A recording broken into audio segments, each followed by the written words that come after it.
Şamada şair yazır ki, uşaq vaxtı kəndə qatıb, anamın könlümü aldığım günlər olaydı. Bir ildə bilən, 5 ildə bilən, 5-10 dəqiqə, kəndlərdə gəldiyim günlər olaydı. Diləkli günlərdə söz yaza-yaza, ne olaydı, özünü səsək yaza, sana süt qoşub sevdiğim qıza, kələmi günlər, tavrım olaydı. Məclislərin bədəyini qadını, ağız ləzzətini qurşağıda gəl.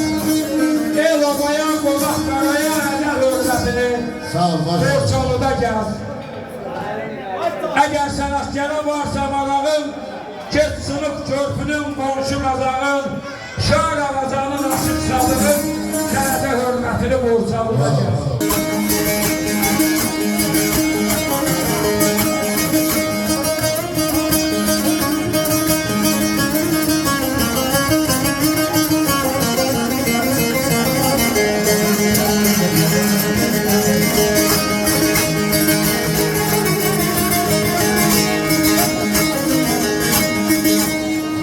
Allah bu toyumuzu mübarək eyləsin, borçlarımız var olsun.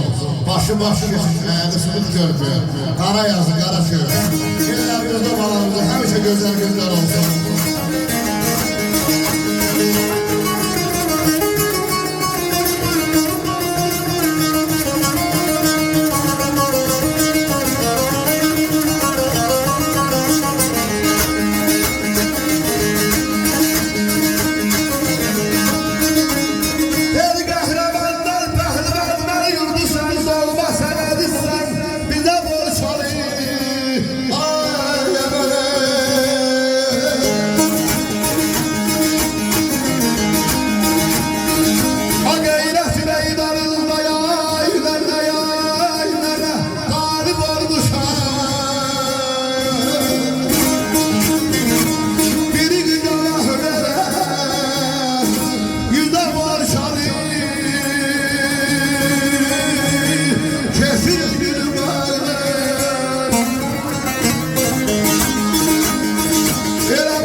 var, şairin, alimin təriflərin var.